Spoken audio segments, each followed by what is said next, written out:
साथियों नमस्कार, मैं प्रमोद कुमार आपका स्वागत करता हूं एक और नई वीडियो में। किसान साथियों, आप सभी गन्ने की फसल में गन्ना बुवाई से लेकर बरसात के समय तक अपने गन्ने की फसल में भिन्न भिन्न प्रकार के खादों का प्रयोग करते हो। क्या आप अपने गन्ने की फसल में बरसात समाप्त होने के बाद पौधा गन्ने की फसल में कुछ खादों का प्रयोग करते हो? अगर नहीं करते तो साथियों, अपने पौधे गन्ने में 15 अक्टूबर से पहले 3 खादों का प्रयोग अवश्य करें, क्योंकि किसान साथियों, पौधे गन्ने की कटिंग लगभग 15 फरवरी के बाद ही कराई जाती है। तो आप अपने गन्ने की फसल में बरसात समाप्त होने के बाद भी कुछ ऐसे खादों का बिखराव करें जिससे आपके गन्ने की फसल में लंबे समय तक लंबाई और मोटाई बढ़ती रहे। तो किसान भाइयों, आज मैं आपके लिए ऐसे ही 3 खादों के बारे में बताऊंगा जिनका बिखराव अगर आप अपने गन्ने की फसल में 15 अक्टूबर तक करते हो तो किसान भाइयों, आपके गन्ने की फसल में निश्चित ही 40 से 50 कुंटल प्रति एकड़ गन्ने की उपज बढ़ेगी, क्योंकि किसान भाइयों, ये हमारा खुद का अनुभव है। तो साथियों, आपको 15 अक्टूबर तक अपने गन्ने की फसल में किन 3 खादों का बिखराव करना है और उन तीनों ही खादों के गन्ने की फसल में इस समय क्या फ़ायदे देखने को मिलेंगे, तो आपको उसकी भी सारी जानकारी दूंगा। वीडियो में लास्ट तक बने रहें और अभी तक जिन किसान भाइयों ने हमारा चैनल सब्सक्राइब नहीं किया है, कृपया हमारे चैनल को सब्सक्राइब करें, साथ में घंटी के बटन को ऑल पर सेलेक्ट कर दें ताकि तब भी मैं कोई नई वीडियो डालूं तो सबसे पहले उसका नोटिफिकेशन आप तक पहुंच सके। और मेरे द्वारा दी गई जानकारी पसंद आए तो वीडियो को लाइक और शेयर अवश्य करें। तो साथियों, आपको दिखाना चाहूँगा इस समय हम अपने गन्ने की फसल में किन 3 खादों का प्रयोग कर रहे हैं। इन्हीं 3 खादों का प्रयोग आपको भी अपने पौधे गन्ने में करना चाहिए।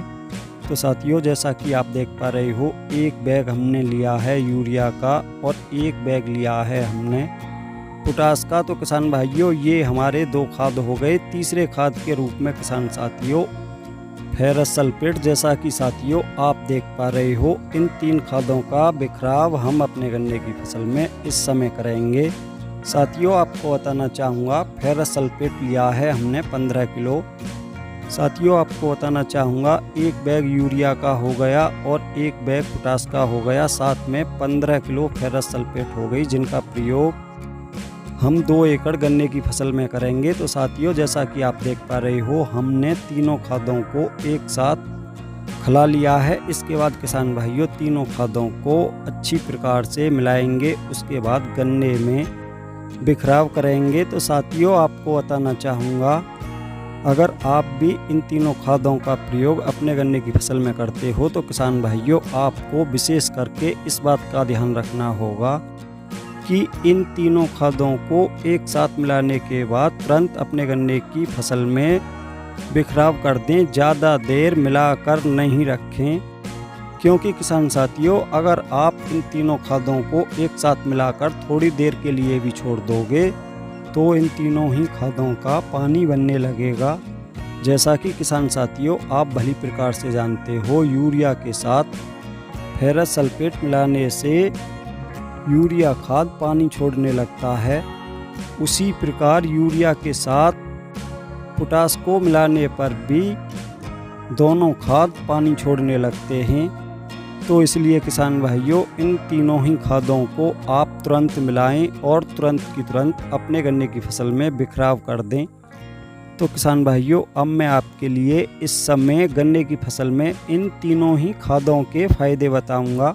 तो साथियों, पहले नंबर पे बात करते हैं यूरिया खाद की। जैसा कि आप भली प्रकार से जानते हो, यूरिया खाद किसी भी फसल की लंबाई बढ़ाने में अहम भूमिका निभाता है। तो किसान भाइयों, इस समय अगर आप अपने गन्ने की फसल में यूरिया खाद का बिखराव करोगे तो निश्चित ही आपके गन्ने की लंबाई अधिक होगी। तो साथियों, दूसरे नंबर पर बात करेंगे पोटास खाद की। तो साथियों, जैसा कि आप भली प्रकार से जानते हो, गन्ने की फसल में पोटास का मुख्य कार्य गन्ने की मोटाई बढ़ाने का होता है। अगर आप इस समय अपने गन्ने की फसल में पोटास का बिखराव करते हो तो निश्चित ही आपके गन्ने में बहुत ही शानदार मोटाई देखने को मिलेगी। तो साथियों, अब नंबर आता है तीसरे खाद का। तीसरे खाद के रूप में आपको अपने गन्ने की फसल में प्रयोग करना होगा फेरस सल्फेट का, जिसका मुख्य कार्य किसी भी फसल को हरा भरा बनाए रखना होता है। तो साथियों, अगर आप इस समय अपने गन्ने की फसल में इन तीनों ही खादों का बिखराव करते हो तो किसान भाइयों, आपके गन्ने की फसल लंबे समय तक ग्रोथ करके चलेगी।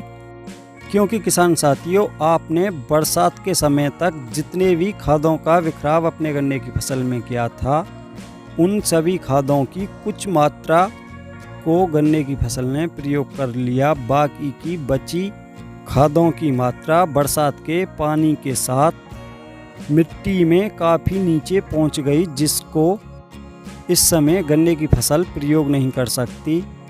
लेकिन किसान साथियों, अभी पौधे गन्ने की कटिंग को लगभग 5-6 माह का समय है। तब तक के लिए हमको अपने गन्ने की फसल में इस समय कुछ खादों का बिखराव करना होगा, जिससे किसान भाइयों हमारे गन्ने की फसल काफ़ी लंबे समय तक हरी भरी बनी रहे।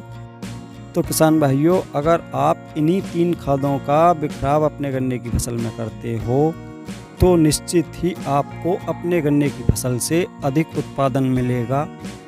तो किसान भाइयों, आज की वीडियो में इतना ही था। वीडियो अगर पसंद आई हो तो वीडियो को लाइक करें, दूसरे किसान साथियों के साथ ज़्यादा से ज़्यादा वीडियो को शेयर करें और कमेंट करके बताएं आप बरसात के बाद किन खादों का बिखराव अपने गन्ने की फसल में करते हो। और साथ में अभी तक जिन किसान भाइयों ने हमारा चैनल सब्सक्राइब नहीं किया है, कृपया हमारे चैनल को सब्सक्राइब करें, साथ में घंटी के बटन को ऑल पर सेलेक्ट कर दें, ताकि तब भी मैं कोई नई वीडियो डालूं तो उसका नोटिफिकेशन आप तक पहुंच सके।